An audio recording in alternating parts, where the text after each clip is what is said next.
Hello mga ka-friendly, kamusta po ang lahat? Yan, kakain na naman ng buntis. Ang laki na ng tiyan ng buntis. Ipapakita ko sa inyo yung tiyan ko. Ayan na siya. Oh, diba? Anytime pwede na tayong umire. Dahil full term na. Magta 38 weeks na po ang aking tiyan. Excited na ako na kinakabahan.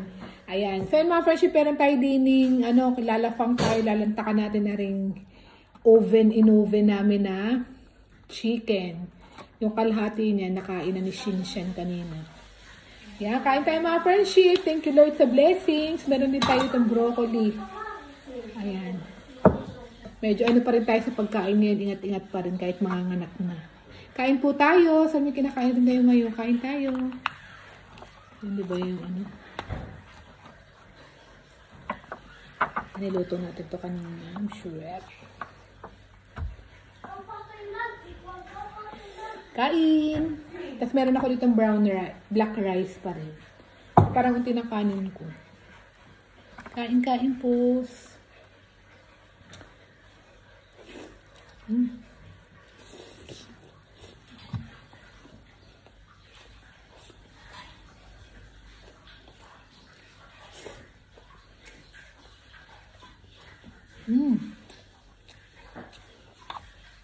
Up.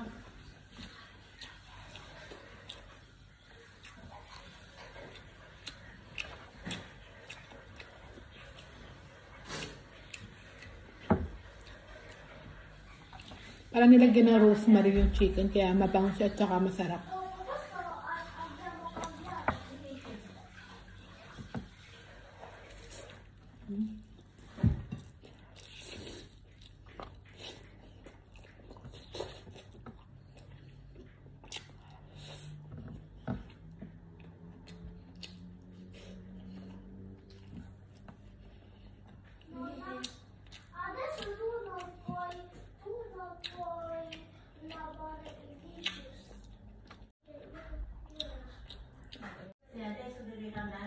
Mamaya mag-aayos na ako ng mga gamit ng bata.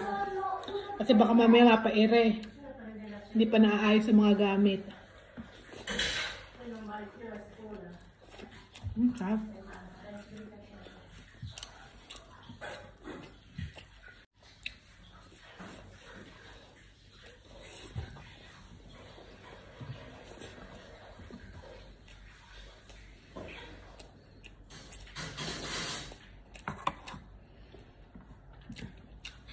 Kasi siya naghuhugas ng plato.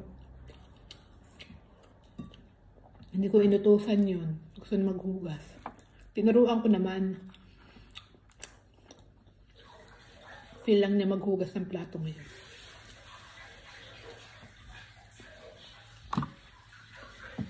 Medyo healthy pa rin ang pagkain ng buntis.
Gutom ako, hindi na ako makaimik. Ang sarap ng kain ko eh.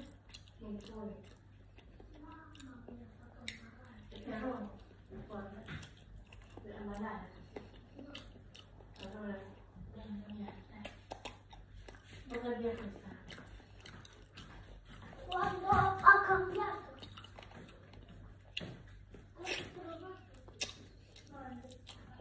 Kahapon pumunta kami sa IKEA. Parang may IKEA na rin sa Pinas, di ba?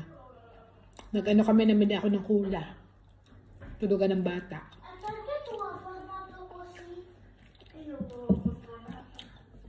Hindi na ako bumili ng mga damit ng bata. Naku, ang dami kong ayuda. Ang daming bigay sa akin na pinagliitan ng mga kumari ko, kaibigan ko. Kaya tipid ako sa damit ng bata at mabilis naman lumaki. Ang mga bata ay mabilis lumaki. Kaya hindi ko na kailangan bumili. Pagka lumaki-laki na lang, saka na lang ako bibili ng damit ulit. Ang dami pa rin pinagliitan ni Shane. Yung mga pwede pa. Galing din. Naku, saka ngayon i-weekly ng check-up ko sa ospital. Linggo-linggo na ako nasa ospital. O finito. Yabo. Sabayan ko naman na dun. Tsaka maganda dito kahit weekly ang punta mo sa ospital ay libre.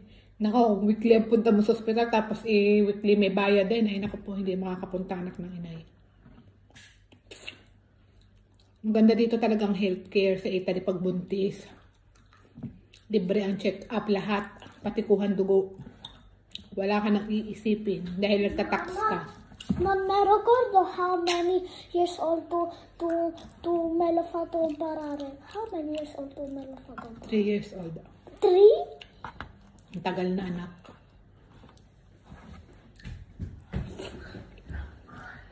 Mga dito sa Italy, maganda access ng health.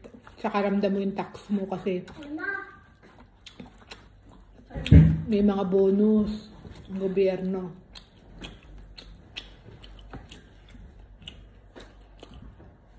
Tsaka pag dalawa ng anak mo, dalawa na rin ang babayaran sa'yo ng gobyerno. Yung iba nga 5 anak, hindi na nagtatrabaho dito. Sa 5 ang anak, magkano na matatanggap nilang pera? Sa 250 ang isa, 2, 4, 6, 8, 10. Guarda cosa ho fatto. Diyos ko, nasa ano na halos 100,000 na mahigit ang ayuda ng anak. O diba, pag 5 ang anak mo, nasa 100,000 na rin halos ang ayuda ng anak mo na ano, pensyon ng gobyerno. Pero hirap mag-alaga. Kaya talagang full-time ang panalangon.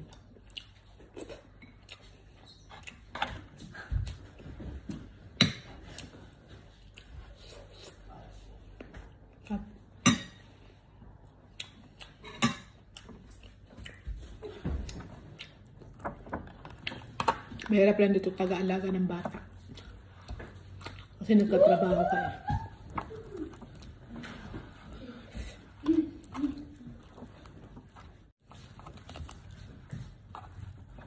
Ayan o, pag namanok.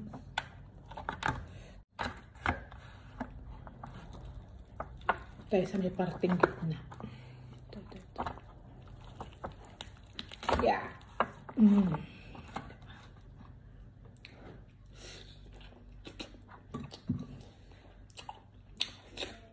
Kulang ang kanin ko.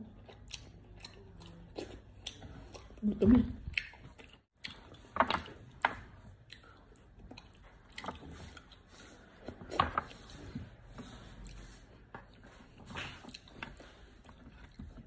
Maganda sana sa Pinas ano kung yung mga bata mayroon din ayuda na nakukuha sa gobyerno monthly, no?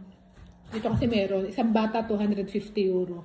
So mga nasa minsan 13,000 to 15,000 yun. Mga 13 to 15,000 ang isang bata ang nakukuha sa isang buwan.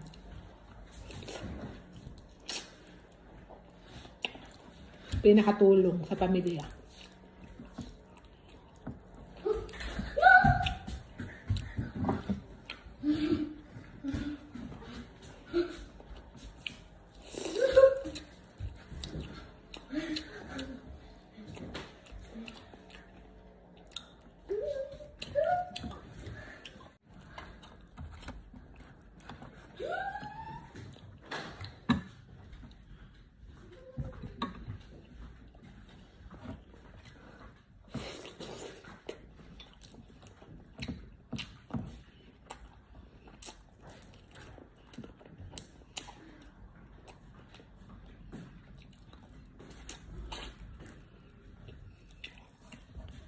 Saludo talaga ako sa Italia. Ang galing nila sa mga ayuda.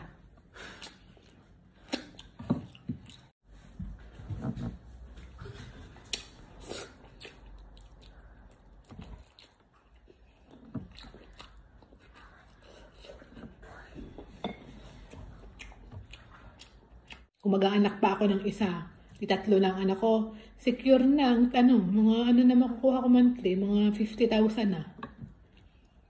Ngayon dalawa anak ko, nakukuha ko ay mga tasa 35,000 sa mga bata.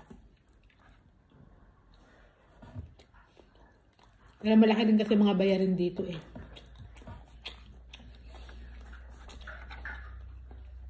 May tax din na binabayaran. Libre ng bayad mo sa bahay noon.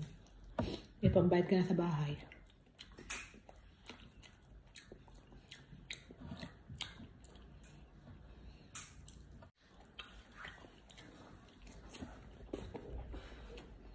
Tila mga friendship, maraming salamat po sa panonood at sana may kinakain rin po kayo ngayon. Yan, God bless po sa lahat. Thank you for watching at sa pakikinig. Ciao po, bye-bye, God bless.